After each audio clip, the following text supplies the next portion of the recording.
The moment I laid eyes on Hi-Fi Rush's candy-coated retina-burning visuals, I knew I was in for a treat. Released without any prior marketing or anticipation, Hi-Fi Rush smacked everyone's timeline with its tantalizing, toe-tapping trailer. The release trailer gave off a wholly unique vibe that I could only describe as a chaotic collage of sights and sounds. Admittedly, the game's trailer didn't give a solid picture of what to expect, aside from it being a rhythmic beat-em-up with great visual appeal. The moment I saw it be making its way to Gamepass, I knew I had to uphold my civil duty to play and subsequently review this jam. Here's my 2 cents on Hi-Fi Rush. I want to start this review off by focusing on the presentation of Hi-Fi, since I feel this is where the game not only makes its biggest impression, but also shines the brightest. Right from the get-go, Hi-Fi makes no reservations in showcasing just how much fun the animators had in bringing this world to life. Cel-shaded is what I'd best describe this as, and I'd say that this may be my favorite use of said style in recent years. We've come a long way from the likes of the original Borderlands, which was a forerunner in the cel-shading space over a decade ago. Hi-Fi Rush is an excellent showcase of that, as it nearly looks hand-drawn in some cases. In other cases, it is hand-drawn. And those instances are a particular treat, as they further highlight what excellent direction this game's art design had. Whether you're overlooking the city from the rooftops, popping in and out of manufacturing plants, or weaving your way through a supervillain's volcanic evil lair, Hi-Fi Rush is simply a joy to look at. Even more impressive is that it all pulses and moves to a unison tempo, breathing a degree of life into levels that we hardly see in games anymore. Pistons pump, computers compute, both to the same drum. The protagonist, Chai, runs to the tempo of each level. Even more amazing, the walk and run animation cycles both match the tempo. While the soundtrack itself can feel a bit royalty-free at times, Hi-Fi still knows when to pull punches sonically, specifically during boss fights, of which there are more than a few.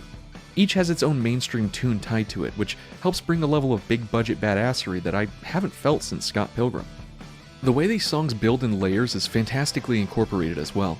Each song slowly building up in fullness as you build combos in combat or coalesce during climactic, set-piece moments.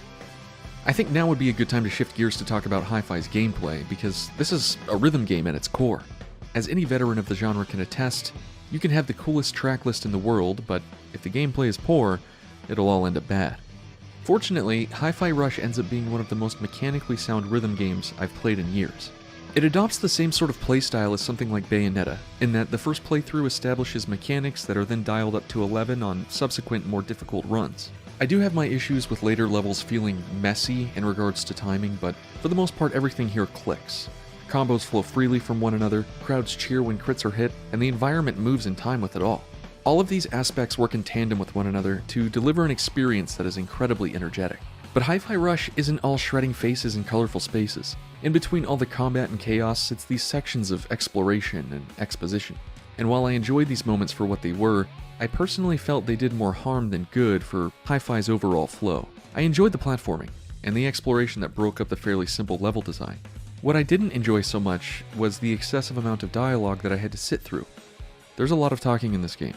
At the start, it wasn't such an issue, but as the game progressed and my excitement to see the finale grew, I only felt more annoyed. The moment where I had enough came when I started the game on a harder difficulty, only to realize you can't skip half the dialogue, meaning you'll have to sit through a good amount of the banter for a second or even third time. And that's going to get a hard no from me. While we're on the subject of dialogue, let's talk about Hi-Fi Rush's plot, writing, and so on. To be clear, I thought the writing was enjoyable. It's fun, witty, and even diverts expectations from time to time in fairly smart ways. The issue is that there is just so much of it. Hi-Fi Rush establishes a solid opening with the way it introduces key players, the setting, the plot. You know, the stuff that makes for a good story. But then it keeps introducing stuff.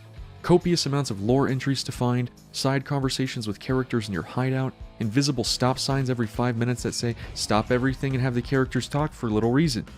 That's a lot to take in within a game, and that sentiment is only exacerbated when you realize that Hi-Fi Rush takes roughly 10 hours to beat. While I have my gripes with the writing and how often it rears its textual head, I will say the voice acting cast does a great job in bringing these characters to life. Each VA brings a level of charisma to their characters that you can't help but smile at.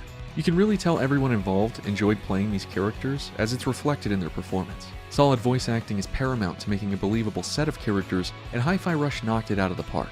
Where I think Hi-Fi could have used some work though would be in its overall plot. The idea of a group of ragtag heroes taking down the establishment has been done time and time again. In that regard, there's nothing new to see here. The overall premise is fairly standard and didn't really do much to excite me or give me much to invest in. But the premise is also easy to follow, which gives you more time to enjoy the cast of characters, the world building, and most importantly, the combat. So what do I think of Hi-Fi Rush as a complete product? Well, aside from a few complaints here or there about the plot, pacing, or occasional gameplay issues, Hi-Fi makes for an excellent start to 2023's video game release cycle. I do hear some mentions of it being a potential Game of the Year contender, and while I disagree with that sentiment, I do think the game is worth your time.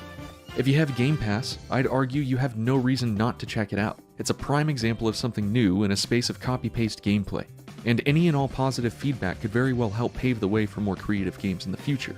It'd be wonderful to see us reach a time where game developers begin taking more risks, and I think Hi-Fi Rush is a perfect place to start that journey. Thank you so much for checking out this review. If you enjoyed it, consider leaving a comment down below sharing your thoughts. If you're new to the channel, hit those subscribe and notification buttons so you don't miss out on future indie game news, reviews, and playthroughs. Stay safe, keep gaming, and I'll see you in the next one.